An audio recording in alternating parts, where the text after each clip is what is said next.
Pendant un mois entier, les nouveaux élèves de l'ISEP feront l'expérience d'une période d'enseignement tout à fait singulière, la coupure pédagogique.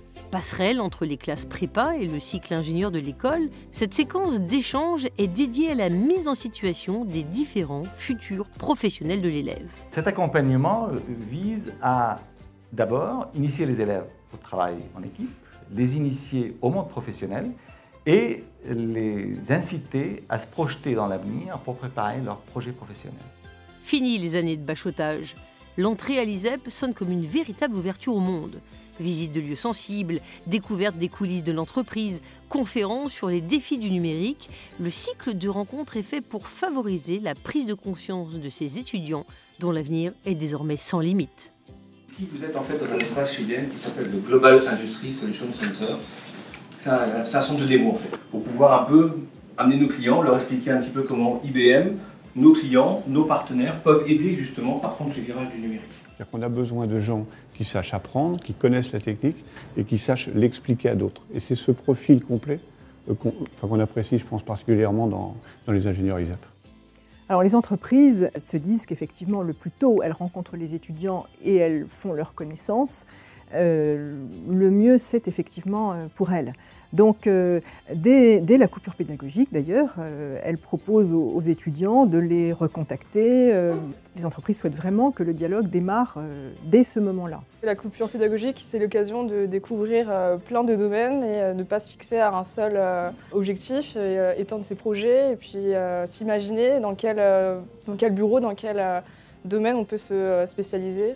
Si beaucoup d'élèves se destinent au métier d'ingénieur du numérique, certains réalisent que l'univers de la recherche leur est aussi ouvert. On se rend compte qu'il est utile dans plein de domaines.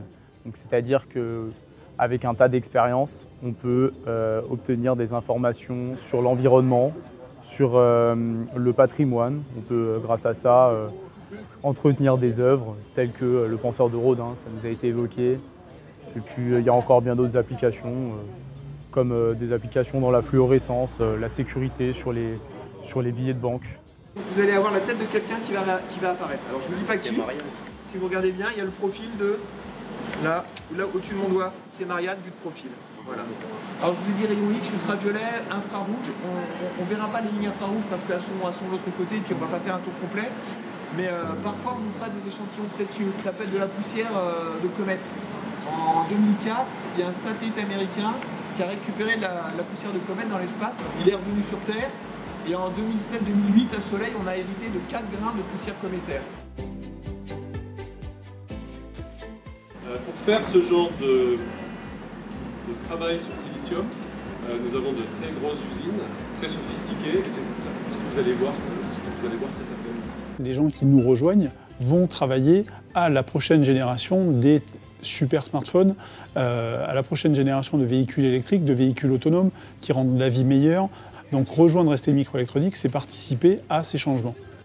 ST Microélectronics dans l'Isère, c'est plus de 6000 personnes emploi direct, c'est plus du double en indirect, c'est le premier employeur du territoire, le premier recruteur en ce moment. L'ISEP, évidemment, la bienvenue dans nos rangs.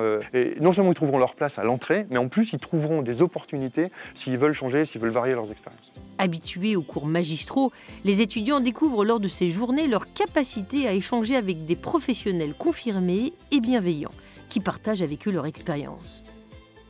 En prépa, on n'avait pas du tout cet aspect plutôt pratique en fait. On n'était plus que dans du théorique. Là, on a pu visiter pas mal d'entreprises et pour découvrir beaucoup de métiers. Et tout ça, en fait, dans le monde du numérique, il y en a plein qu'on ne pouvait peut-être pas imaginer justement dans ce monde-là. Ces 3 semaines de visite sont aussi l'occasion de rencontrer des diplômés de l'ISEP qui reviennent sur leur parcours et guident les futurs ingénieurs. Les nouveaux étudiants font désormais partie du réseau de l'ISEP. Stanislas Duhem, qui est le président d'ISEP Alumni. Et c'est lui qui est venu finalement me chercher lorsque j'étais en Australie, me disant qu'il voulait travailler avec moi sur ce projet-là. C'est des intervenants qui viennent de l'ISEP, donc ils ont le même parcours que nous, ils peuvent nous expliquer comment ça s'est passé pour eux et comment ils ont évolué. Alors moi, les parcours que j'avais prévu de faire avant, c'était la cybersécurité et l'ingénierie numérique. Ça m'a renforcé sur ces 2 domaines-là, puisque j'ai pu découvrir un petit peu mieux ce qui se trouvait derrière ces 2 parcours. Mais ça m'a aussi permis de m'intéresser à 2 autres parcours que j'envisageais pas ou plus. Celui de l'électronique, avec cette visite chez ST Microélectronics, et celle de l'ingénierie logicielle que je n'avais absolument pas prévu et qu'au final, il y a un intérêt que je peux trouver et que je regarderai du coup pour mon parcours de l'année prochaine. La coupure pédagogique, loin d'être une anomalie dans le cursus de l'ingénieur, reflète l'ouverture d'esprit que l'ISEP encourage à cultiver. Ils apprennent à se connaître en tant que groupe et je pense qu'effectivement cette première approche qui est un peu moins, disons, théorique, favorise le rapprochement au sein d'une équipe et permet d'accélérer, je pense, le travail en équipe. Avec l'essor extraordinaire de l'intelligence artificielle, les étudiants sont bien placés pour devenir les acteurs de la transition numérique. À l'ISEP, ils reçoivent une formation fondée sur une maîtrise des technologies et une approche pragmatique et vivent des expériences multiples tournées vers l'avenir.